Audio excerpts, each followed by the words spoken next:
اعوذ باللہ من الشیطان الرجیم بسم اللہ الرحمن الرحیم الحمد للہ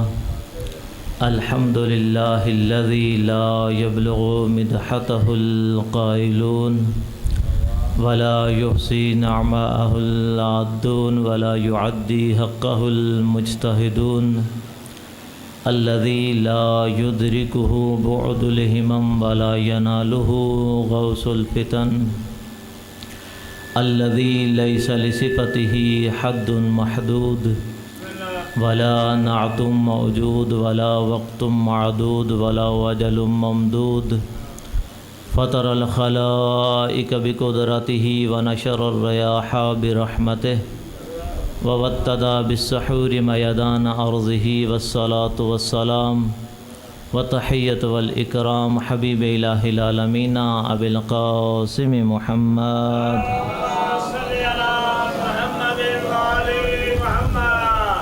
وعلى آله الطيبين الطاهرين المعصومين. قال الله الحكيم في كتابه المجيد بسم الله الرحمن الرحيم ومن الناس من يشري نفسه ابتغاء مرضات الله والله رعوف بالعباد. درود پڑھیے گا محمد و آل محمد.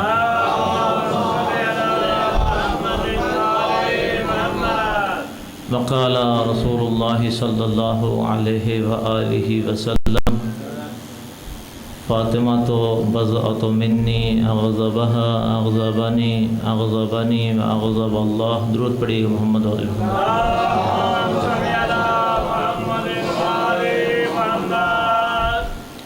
کیونکہ وقت انتہائی مختصر ہے تو جلدی جلدی تاکہ میری بھی حاضری ہو جائے، آپ افراد کی حاضری بھی بارگاہ جناب سیدہ سلام اللہ علیہ میں ہو جائے، تو آغاز مجلس میں ایک دفعہ سورہ فاتحہ، 3 دفعہ سورہ اخلاص کی تلاوت فرمائیں گے بانیان کے مرحومین کے لیے، بالخصوص سید رزاق شاہ صاحب کے لیے اور قبلہ تنویر شرازی صاحب کے لیے. بسم اللہ الرحمن الرحیم الحمدللہ رب العالمین اهدنا الصراط المستقیم صراط الذین انعمت علیہم غیر المغضوب علیہم ولا الضالین.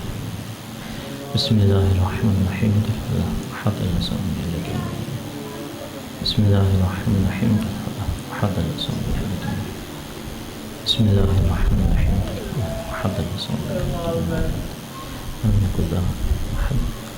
بر محمد و آل محمد صلوات اللہ وسلم.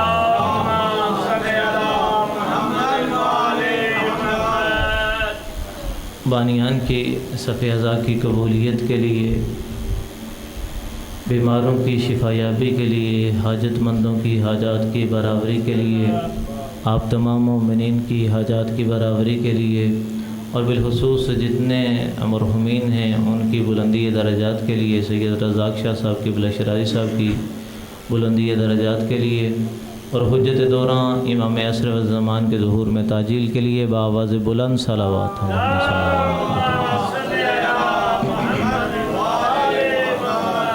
میں ہر مجلس کے آغاز میں یہ کہتا ہوں کہ امام عالی مقام نے جب کربلا کا سفر شروع کیا تو مولا نے یہ کہا کہ میں جو یہ سفر کر رہا ہوں میں چاہتا ہوں کہ امر بالمعروف کروں، نہی عن المنکر کروں.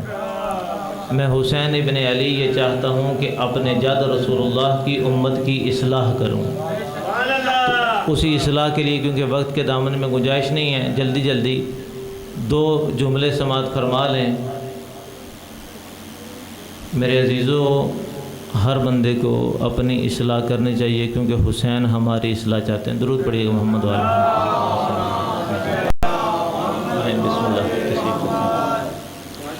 حسین ہماری اصلاح چاہتے ہیں. ذاکر اہل بیت تشریف لا چکے، بڑی جلدی بڑی اجرت کے ساتھ آپ کی زحمتوں کو تمام کروں گا. ہم جب رات میں سوتے ہیں، اب تقریباً ہر بندے کا یہ معمول بن چکا، توجہ میری طرف رکھیے گا، ہر بندے کا یہ معمول بن چکا کہ رات میں سوتے ہوئے موبائل استعمال کرتے رہتے ہیں. میں کوئی پیغام دینا چاہ رہا ہوں، ہر بندہ موبائل استعمال کرتا ہے اور بعض اوقات موبائل استعمال کرتے کرتے اس کی بیٹری لو ہو جاتی ہے اور فون بند کر کے ہمارے اندر اتنی سکت نہیں ہوتی کہ اسے چارجنگ پہ لگائیں، بعض اوقات اسی حالت میں سو جاتے ہیں. پریشان تو نہیں ہو رہے ہیں؟ اسی حالت میں سو جاتے ہیں. اور صبح جب اٹھتے ہیں بعض اوقات کہیں جلدی جانا پڑے، موبائل کی بیٹری لو ہو، موبائل ڈیڈ ہو، تو میرے اوپر یا آپ کے اوپر کیا گزرے گی؟ اللہ نے ہمیں اس دنیا میں بھیجا، ہم اپنے مشاغل میں رہیں، اپنے کام کاج میں رہیں، اور ہمارے ایمان کی بیٹری لو ہو جائے، ہمارے پلے عمل نہ ہو، ہمارے پاس نیک اعمال نہ ہوں جو ہمیں پل صراط سے گزارنے والے ہوں.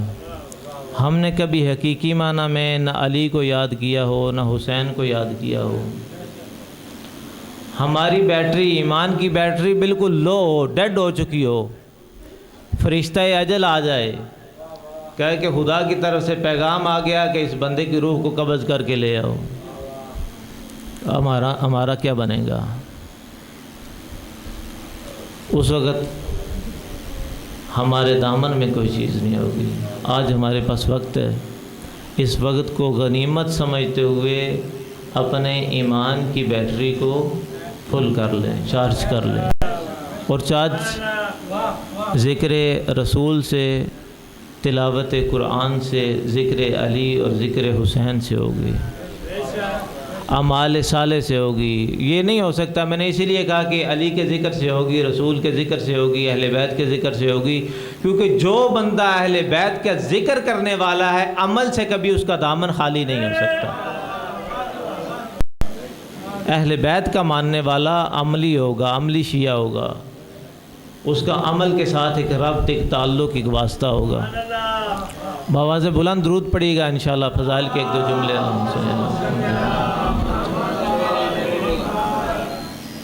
اب جو بندہ فقط ایک دو جملے فضائل کے، پھر ایک جملہ مصیبت کا. جو بندہ اس دنیا میں آ کے جس نے یہ گواہی دی کہ میں خدا کو وحدہ لا شریک سمجھتا ہوں، میں اس کے بھیجے ہوئے انبیاء کو نبی رسول سمجھتا ہوں، اس کی بھیجی ہوئی کتابوں کو حق سمجھتا ہوں، اور میں روز آخرت پر یقین رکھتا ہوں. اب جو بندہ روز آخرت پر یقین رکھتا ہے وہ یہ کوشش کرے گا کہ روز آخرت میں جانے سے پہلے میں خدا کو راضی کر لوں اور خدا کی ناراضگی سے بچ جاؤں. اب ہر بندہ، ایک بندہ مصلی پہ کھڑا ہو، آپ اس سے پوچھیں کہ مصلی پہ کیوں کھڑے ہو؟ کہے گا نماز پڑھنے کے لیے. پوچھیں نماز کیوں پڑھنا چاہتے ہو؟ کہے گا نماز اس لیے پڑھنا چاہتا ہوں خدا کو راضی کر لوں. اگر کوئی بندہ روزے دار ہو، پوچھے روزہ کس لیے؟ کہا خدا کو راضی کرنے کے لیے. حج کس لیے؟ خدا کو راضی کرنے کے لیے. زکوٰۃ کس لیے؟ خدا کو راضی کرنے کے لیے. جتنے نیک اعمال کرتا جائے گا خدا کو راضی کرنے کے لیے.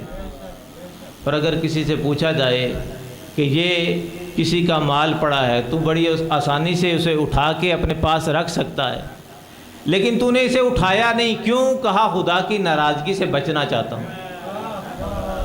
اگر یہ اٹھا لوں گا چوری ہو جائے گا، چوری ہو جائے گا، خدا مجھ سے ناراض ہو جائے گا. کہا کہ گالن گلوچ کیوں نہیں کرتا؟ کہا اس وجہ سے خدا ناراض نہ ہو جائے. برے کاموں کے آپ نام گنتے جائیں، کہا کیوں نہیں کرتا؟ خدا کی ناراضگی سے بچنے کے لیے. اب خدا نے بھی کہیں یہ ارشاد فرمایا کہ میری رضا کیا ہے، میری ناراضگی کیا ہے. تو ہمارے پاس دو طریقے ہیں خدا کی رضا کو اور خدا کی ناراضگی کو سمجھنے کے لیے. ہم 1400 سال سے یہی کہتے آ رہے ہیں کہ ہمارے پاس دو چیزیں موجود ہیں، یا اللہ کی کتاب ہے یا 14 کا فرمان ہے. تو ہم جب خدا کی رضا کو دیکھنے کے لیے قرآن کی طرف مراجعت کریں گے تو قرآن یہ کہتا نظر آئے گا، اے بنی نو انسان جو قیامت پر یقین رکھنے والے ہو، جو اپنے خدا کو راضی رکھنا چاہتے ہو، جو یہ چاہتے ہو کہ تمہارا خدا تم سے راضی ہو جائے، تمہاری آخرت بہتر ہو جائے، خدا کو راضی کرنے والوں آؤ تمہیں خدا کی رضا بتائیں. خدا کہتا ہے میری رضا کیا ہے؟ فرمایا وَمِنَ النَّاسِ مَن يَشْرِي نَفْسَهُ ابْتِغَاءَ مَرْضَاتِ اللَّهِ. اور میری رضا کو چاہنے والوں کوئی ایسا بندہ ہے جو اپنے نفس کو بیچ کے میری رضا خرید لیتا ہے. اپنا نفس بیچتا ہے، میری رضا خرید لیتا ہے۔ اب آپ تاریخ کا مطالعہ کریں، تفسیر کا مطالعہ کریں، احادیث کا مطالعہ کریں کہ وہ شخص ہے کون جو خدا کی رضا کا وارث ہے۔ اب جب آپ محدثین، جس بھی محدث کو آپ پڑھیں گے، جس بھی مفسر کو پڑھیں گے، اس آیت کی تشریح میں وہ یہ لکھے گا مقام ہجرت پہ، پیغمبر کے بستر پہ ایک ہستی سوئی تھی، جب وہ سو گئی خدا نے اس کے سونے کا ایسا سودا کیا، کہا کہ میری ساری رضائیں اس ہستی نے لے لی۔ مفسرین نے نام لکھا، کہا جس کو خدا نے اپنی ساری مرضیات عطا کر دی وہ تمہارا پیشوا، تمہارا آقا علی ابن ابی طالب ہے۔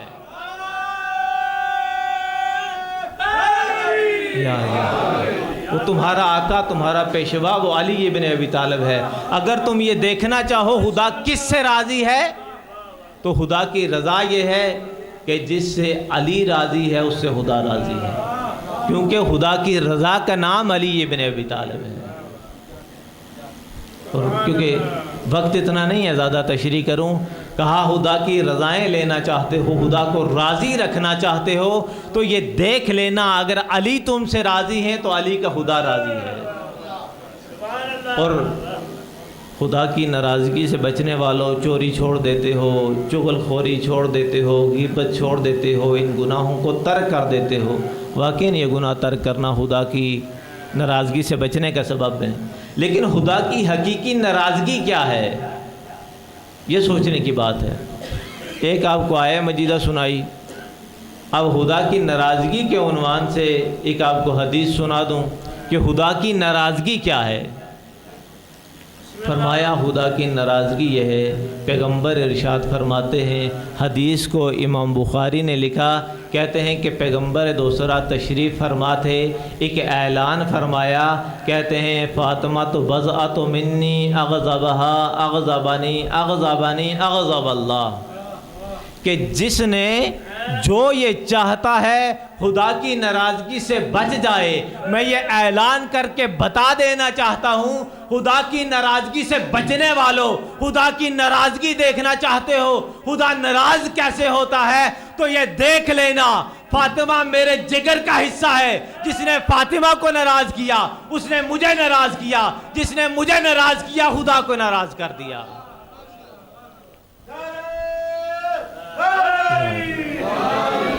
حقیقت میں فاطمہ زہرا راضیہ و مرضیہ کی ناراضگی خدا کی ناراضگی ہے۔ اب آپ کے پاس معیار آ گیا، خدا کی رضا دیکھنا چاہتے ہو تو وہ علی ابن ابی طالب، خدا کی ناراضگی دیکھنا چاہتے ہو تو فاطمہ زہرا سلام اللہ علیہا۔ بس یہ دو معیار ہیں، خدا کی رضا کا بھی معیار علی، خدا کی ناراضگی کا معیار فاطمہ زہرا سلام اللہ علیہا۔ اب طول تاریخ میں بحث نہیں، جھگڑا نہیں، بس دیکھ لو علی کس سے راضی ہیں، فاطمہ کس سے ناراض ہیں۔ جس سے علی راضی سمجھو خدا راضی، جس سے فاطمہ زہرا ناراض سمجھو فاطمہ کا خدا ناراض۔ اب جنت اور جہنم کی تقسیم یہی ہو گئی، علی کی رضا لینے والا جنتی، فاطمہ کی ناراضگی لینے والا جہنم میں جائے گا۔ سلام اللہ علیہ۔ ناراض کلمہ گو سے ہے بیٹی اقبال، راضی نہیں جس سے بیٹی رسول کی، اس کلمہ گو نے ساری عبادت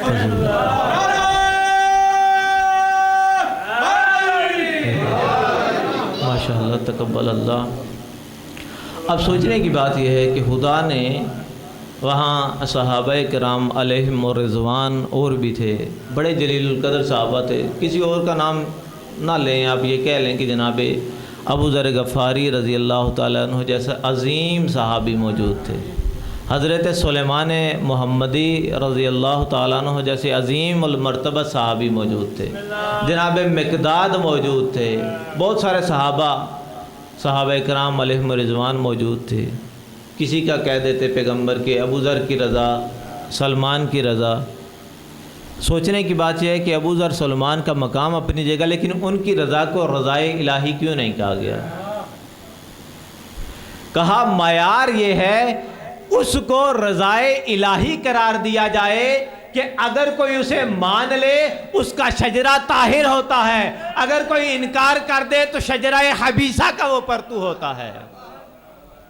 علی کو اس لیے رکھا گیا کیونکہ جو علی کو مانے گا اس کی ماں کا کردار صاف ہوگا، جو علی کا انکار کر دے گا اس کی ماں کا شجرہ شجرہ خبیثہ سے ملتا ہوگا۔ اور میرے عزیزو، یہ جن کی رضا الہی تھی اور جن کی ناراضگی خدا کی ناراضگی تھی، نہ رضائے الہی کا پاس کیا گیا، نہ ناراضگی خدا کو دیکھا گیا۔ 10 محرم کا جلوس نکلا، آج بھی ایک جلوس ہے۔ اب جب یہاں سے جلوس نکلے گا آپ شرکت کریں گے، جب شرکت کریں گے راستے میں ٹھنڈے پانی کی، دودھ کی، مشروبات کی سبیلیں آپ کے لیے موجود ہوں گی، آپ کی تواضع کے لیے لنگر بھی موجود ہوگا۔ آپ کو کوئی زبردستی چلنے کے لیے نہیں کہے گا، آپ کو زبردستی کو رکنے کے لیے نہیں کہے گا۔ آپ کی اپنی قسمت، علی کی بیٹی کی اپنی قسمت۔ میں سوال یہ کروں گا، آیا علی کی بیٹی کو بھی کسی نے مشروبات پیش کیے تھے؟ علی کی بیٹی کو بھی کسی نے کہا تھا سیدہ آپ چلیں گے تو قافلہ چلے گا، سیدہ آپ رکیں گی تو قافلہ رکے گا؟ نہ عزادارو، جب علی کی بیٹی سفر بجائے مشروبات کے علی کی بیٹی کو تازیانے مارے جاتے ہیں، نیزوں سے علی کی بیٹی کی چادر اتاری جاتی ہے، جہاں روکنا ہو تازیانوں سے روکا جاتا ہے، جہاں سے قافلہ چلانا ہو تازیانوں سے چلایا جاتا ہے۔ علی کی بیٹی کی اپنی قسمت، ارے کوئی بچہ بھی گر جائے تو قافلہ نہیں روکا جاتا بلکہ تازیانوں سے قافلے کو چلایا جاتا ہے۔ ارے آپ کے لیے آسانیاں موجود ہیں، لیکن علی کی بیٹی بے کجاوے اونٹوں کے اوپر مارے کھاتے کھاتے کوفہ و شام کا سفر کرتی رہی۔ وَسَيَعْلَمُ الَّذِينَ ظَلَمُوا أَيَّ مُنْقَلِبٍ يَنْقَلِبُونَ أَلَا لَعْنَةُ اللَّهِ عَلَىٰ قَوْمِ الظَّالِمِينَ۔